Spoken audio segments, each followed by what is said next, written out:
15 अप्रैल साल 2023 की वो काली रात जिसने पूरे भारत को हिलाकर रख दिया। कैमरों की फ्लैशलाइट्स चमक रही थी, मीडिया के सवाल गूंज रहे थे, लेकिन किसी को अंदाजा नहीं था कि अगले ही पल टीवी स्क्रीन पर लाइव मौत का तल्ख मंजर दिखने वाला है। गोलियों की तड़तड़ाहट और धुएं के बीच एक साम्राज्य का अंत हो गया। आखिर कैसे एक तांगे वाले का बेटा बना जुर्म की दुनिया का बेताज बादशाह? क्यों उसे पुलिस के कड़े पहरे के बीच सरेआम मौत के घाट उतार दिया गया? क्या यह सिर्फ एक गैंग वॉर थी या इसके पीछे छिपी थी कोई और गहरी साजिश? इस वीडियो को अंत तक देखें, क्योंकि आज हम उस फाइल को खोलने जा रहे हैं जिस पर खून के धब्बे अभी भी ताजा हैं। कहते हैं कि जब इंसान की आंखों पर ताकत का नशा चढ़ता है तो उसे अंजाम दिखाई देना बंद हो जाता है। अतीक अहमद की कहानी भी कुछ ऐसी ही थी। ये कहानी शुरू होती है उत्तर प्रदेश के इलाहाबाद से, जिसे आज हम प्रयागराज कहते हैं। ये शहर अपनी तहजीब और पढ़ाई के लिए जाना जाता है, लेकिन अतीक अहमद ने इसे क्राइम का गढ़ बना दिया था। अतीक के पिता हाजी फिरोज तांगा चलाया करते थे और परिवार की हालत बहुत साधारण थी, लेकिन अतीक को मेहनत की रोटी नहीं बल्कि जल्दी अमीर बनने का शौक था। जवानी की दहलीज पर कदम रखते ही उसने पढ़ाई छोड़ दी और गलत संगत में पड़ गया। साल 1979 ये वो साल था जब अतीक अहमद ने जुर्म की दुनिया में अपना पहला कदम रखा। उस समय इलाहाबाद में चांद बाबा नाम के गैंगस्टर का खौफ हुआ करता था। अतीक जानता था कि अगर उसे बड़ा बनना है तो उसे शहर के सबसे बड़े शेर का शिकार करना होगा। उसने ठीक यही किया। दिन दहाड़े चांद बाबा की हत्या करके अतीक ने यह ऐलान कर दिया कि अब इस शहर का नया डॉन वो है। इस एक हत्या ने अतीक को रातों रात फेमस कर दिया। पुलिस फाइलों में उसका नाम दर्ज हो गया, लेकिन सड़कों पर उसकी दहशत शुरू हो चुकी थी। अतीक अहमद सिर्फ एक अपराधी बनकर नहीं रहना चाहता था। वो जानता था कि भारत में अगर जुर्म को लंबी उम्र देनी है तो उसे पॉलिटिक्स की ढाल चाहिए। इसलिए उसने खादी पहनने का फैसला किया। साल 1989 में वो पहली बार विधायक बना। ये एक अजीब विडंबना थी कि जिस हाथ में हथकड़ी होनी चाहिए थी उस हाथ में जनता ने पावर दे दी। विधायक बनते ही अतीक का हौसला 7वें आसमान पर पहुंच गया। अब वो सिर्फ गैंगस्टर नहीं था, वो माननीय विधायक बन चुका था। पुलिस भी उस पर हाथ डालने से डरने लगी थी, क्योंकि अब उसके पास लॉ मेकर का ठप्पा था। अतीक ने अपनी पावर का इस्तेमाल करके जबरन वसूली, जमीनों पर कब्जा और किडनैपिंग का एक ऐसा बिजनेस मॉडल तैयार किया जिसे तोड़ना मुश्किल ही नहीं नामुमकिन लगने लगा था। उसके गुर्गे पूरे शहर में फैल गए और किसी की हिम्मत नहीं थी कि अतीक के खिलाफ एक शब्द भी बोले। अगर कोई बोलता तो उसे हमेशा के लिए खामोश कर दिया जाता। ये अतीक के राइज की कहानी थी, लेकिन उसे नहीं पता था कि पाप का घड़ा एक दिन जरूर भरता है। वक्त का पहिया घूमता है और साल आता है 2004। अतीक अहमद अब फूलपुर से सांसद बन चुका था। उसका रुतबा इतना बढ़ गया था कि वो खुद को कानून से ऊपर समझने लगा था। लेकिन इसी दौरान इलाहाबाद पश्चिम की विधानसभा सीट खाली हो गई। अतीक चाहता था कि ये सीट उसके भाई अशरफ को मिले, ताकि घर की पावर घर में ही रहे। लेकिन यहाँ एंट्री होती है एक नए चेहरे की, जिसका नाम था राजू पाल। राजू पाल ने न सिर्फ चुनाव लड़ा, बल्कि अतीक के भाई अशरफ को हराकर वो सीट जीत ली। ये अतीक अहमद के अहंकार पर एक करारा तमाचा था। उसे ये बर्दाश्त नहीं हुआ कि एक मामूली लड़का उसके भाई को हरा दे और उसके इलाके में अपनी धाक जमा ले। अतीक और उसके भाई अशरफ ने इसे अपनी पर्सनल इंसल्ट मान लिया। इसके बाद जो हुआ उसने पूरे उत्तर प्रदेश की राजनीति में भूचाल ला दिया। 25 जनवरी साल 2005। राजू पाल अभी अपनी जीत का जश्न भी ठीक से नहीं मना पाए थे कि दिन दहाड़े उन्हें गोलियों से छलनी कर दिया गया। ये हमला इतना जबरदस्त था कि राजू पाल को संभलने का मौका तक नहीं मिला। डॉक्टरों के मुताबिक राजू पाल के शरीर से लगभग 19 गोलियां निकाली गई थी। यह हत्या सिर्फ एक हत्या नहीं थी, यह अतीक का मैसेज था पूरे शहर के लिए कि जो भी उसके रास्ते में आएगा उसका अंजाम यही होगा। राजू पाल की पत्नी पूजा पाल ने इंसाफ की गुहार लगाई, लेकिन अतीक का पॉलिटिकल क्लाउट इतना मजबूत था कि गवाह मुकर जाते थे या गायब हो जाते थे। इसी केस का मुख्य गवाह था उमेश पाल। उमेश पाल राजू पाल का दोस्त भी था और रिश्तेदार भी। अतीक जानता था कि अगर उमेश पाल ने कोर्ट में गवाही दे दी तो उसकी सल्तनत खतरे में पड़ सकती है। इसलिए अतीक ने उमेश पाल को किडनैप करवाया और उसे बहुत टॉर्चर किया। उसे करंट लगाया गया, पीटा गया और धमकी दी गई कि वो गवाही न दे। लेकिन उमेश पाल एक जिद्दी इंसान था। उसने हार नहीं मानी और वो अतीक के खिलाफ खड़ा रहा। यहां से शुरू हुई अतीक और उमेश पाल के बीच की वो दुश्मनी जो अतीक के विनाश का कारण बनने वाली थी। कहते हैं ना कि विनाश काले विपरीत बुद्धि। अतीक को लगा कि वो हमेशा ऐसे ही बचता रहेगा, लेकिन वक्त करवट बदल रहा था। साल 2017 में उत्तर प्रदेश में सत्ता परिवर्तन हुआ और योगी आदित्यनाथ की सरकार आई। ये अतीक अहमद के बुरे वक्त की शुरुआत थी। सरकार ने माफियाओं के खिलाफ जीरो टॉलरेंस की नीति अपनाई। अतीक अहमद जो अब तक खुला घूम रहा था, उसे जेल की सलाखों के पीछे डाल दिया गया। उसे देवरिया जेल और बाद में बरेली और फिर गुजरात की साबरमती जेल शिफ्ट कर दिया गया, ताकि वो अपना नेटवर्क न चला सके। लेकिन अतीक जेल के अंदर से भी अपना गिरोह चला रहा था। उसके गुर्गे बाहर थे और वसूली का धंधा जारी था।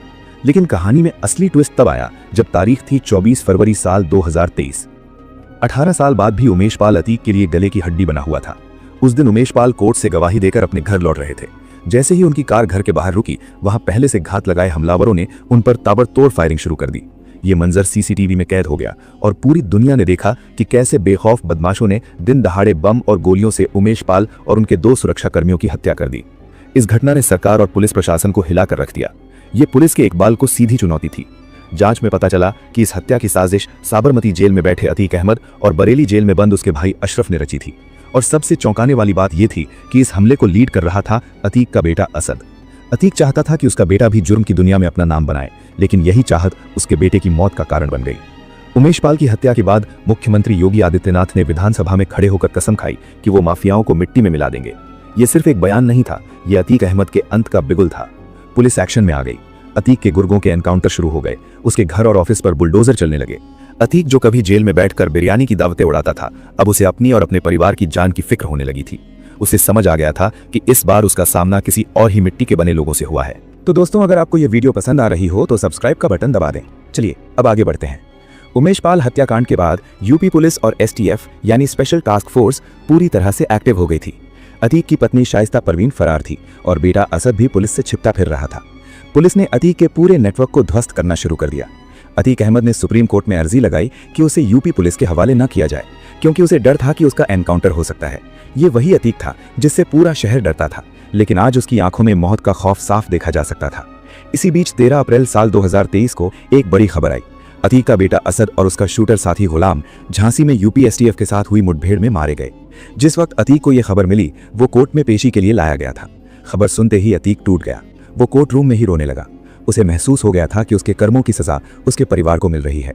उसने जिस बेटे को शेर बनाना चाहा था, वो जवानी में ही कफन ओढ़ चुका था। इधर पुलिस ने अतीक और उसके भाई अशरफ को रिमांड पर लिया ताकि उनसे पूछताछ की जा सके और उन हथियारों को बरामद किया जा सके जो उमेश पाल की हत्या में इस्तेमाल हुए थे। पुलिस का शिकंजा कसता जा रहा था। अतीक और अशरफ को पता था कि अब उनके पास ज्यादा वक्त नहीं बचा है। मीडिया का जमावड़ा हर वक्त उनके साथ रहता था। हर पल की खबर न्यूज चैनल्स पर लाइव दिखाई जा रही थी। लोगों के मन में यह सवाल था कि अब आगे क्या होगा। क्या अतीक कोई नया राज उगलेगा? क्या उसके पाकिस्तानी कनेक्शन और आईएसआई से संबंधों का सच सामने आएगा? माहौल में एक अजीब सी तलखी और सन्नाटा था। ऐसा लग रहा था जैसे तूफान से पहले की खामोशी हो। अतीक बार बार मीडिया के सामने कह रहा था कि मैं तो मिट्टी में मिल गया हूं, अब बस रगड़ा जा रहा है। ये एक डॉन का आत्मसमर्पण था, लेकिन किस्मत को कुछ और ही मंजूर था। कहानी अपने क्लाइमैक्स की तरफ बढ़ रही थी। 15 अप्रैल की रात अतीक अहमद और उसके भाई अशरफ को पुलिस कस्टडी में प्रयागराज के कॉल्विन हॉस्पिटल ले जाया जा रहा था। ये एक रूटीन मेडिकल चेकअप था। रात के करीब 10:30 बज रहे थे। पुलिस की जीप हॉस्पिटल के गेट पर रुकी। अतीक और अशरफ जीप से नीचे उतरे। उनके हाथों में हथकड़ी थी और वे एक ही हथकड़ी से एक दूसरे से जुड़े हुए थे। चारों तरफ मीडिया के कैमरे थे और पत्रकारों की भीड़ थी। जैसे ही वे हॉस्पिटल के अंदर जाने के लिए आगे बढ़े, पत्रकारों ने उनसे सवाल पूछना शुरू कर दिया। अतीक अहमद सफेद कुर्ते और साफे में था। उसके चेहरे पर थकान और बेटे को खोने का गम साफ झलक रहा था। एक पत्रकार ने पूछा कि आप बेटे के जनाजे में क्यों नहीं गए? अतीक ने चलते चलते जवाब दिया, नहीं ले गए तो नहीं गए। ये उसके आखिरी शब्द थे। उसे क्या पता था कि इसके बाद वो कभी कुछ नहीं बोल पाएगा। भीड़ में 3 लड़के मीडिया कर्मी बनकर घुसे हुए थे। उनके हाथ में डमी कैमरा और माइक आईडी थी। किसी को शक नहीं हुआ कि वे पत्रकार नहीं बल्कि मौत के सौदागर हैं। वे धीरे धीरे अतीक और अशरफ के बेहद करीब पहुंच गए। पुलिस का घेरा था, लेकिन मीडिया की भीड़भाड़ में सुरक्षा में एक छोटी सी चूक हुई और वही चूक जानलेवा साबित हुई। माहौल बिल्कुल सामान्य लग रहा था, लेकिन ये शांति बस कुछ सेकंड की मेहमान थी। वो 3 लड़के एक सही मौके का इंतजार कर रहे थे। उनकी आंखों में एक अजीब सा जुनून था। उन्होंने अपनी कमर में छिपी हुई विदेशी पिस्टल पर हाथ रखा और उस पल का इंतजार करने लगे जब वे ट्रिगर दबा सकें। ये सब कुछ लाइव टीवी पर चल रहा था। करोड़ों लोग अपने घरों में बैठकर ये प्रसारण देख रहे थे। और तभी अचानक वो हुआ जिसकी कल्पना किसी ने भी नहीं की थी। अचानक एक लड़के ने अतीक अहमद के सर से पिस्टल सटा दी। इससे पहले कि कोई कुछ समझ पाता, एक तेज धमाका हुआ। अतीक वहीं ढेर हो गया। उसी पल दूसरे और तीसरे लड़के ने अशरफ पर गोलियां बरसानी शुरू कर दी। महज 10 सेकंड के अंदर अतीक और अशरफ जमीन पर खून से लथपथ पड़े थे। गोलियों की आवाज से पूरा हॉस्पिटल गूंज उठा। अफरा तफरी मच गई। पुलिसकर्मी भी एक पल के लिए सन्न रह गए। तीनों हमलावरों ने अंधाधुंध फायरिंग की। उन्होंने करीब 18 राउंड फायर किए। अतीक और अशरफ की मौके पर ही मौत हो गई। इसके बाद जो हुआ वो और भी हैरान करने वाला था। भागने की बजाय उन तीनों लड़कों ने अपने हथियार फेंक दिए और हाथ ऊपर करके सरेंडर कर दिया। उन्होंने धार्मिक नारे लगाए और खुद को पुलिस के हवाले कर दिया। पुलिस ने तुरंत उन्हें गिरफ्तार कर लिया। इन तीनों के नाम थे लवलेश तिवारी, सनी सिंह और अरुण मौर्य। जब पुलिस ने उनसे पूछताछ की कि उन्होंने ऐसा क्यों किया, तो उनका जवाब बेहद चौंकाने वाला था। उन्होंने कहा कि वे बड़ा गैंगस्टर बनना चाहते थे और अपना नाम कमाना चाहते थे। वे अतीक और अशरफ को मारकर रातों रात फेमस होना चाहते थे। ये एक अजीब विडंबना थी। जिस जुर्म की दुनिया में नाम कमाने के लिए अतीक ने दूसरों का खून बहाया था, आज उसी चाहत ने उसकी जान ले ली। एक माफिया का अंत उसी तरह हुआ जैसे उसने दूसरों का किया था, सरेआम, बेदर्दी से और अचानक। इस घटना ने कई सवाल खड़े किए। पुलिस की सुरक्षा पर सवाल उठे, इंटेलिजेंस पर सवाल उठे, लेकिन एक बात साफ थी कि अपराध का रास्ता चाहे कितना भी चमकदार क्यों न लगे, उसका अंत हमेशा अंधेरे में ही होता है।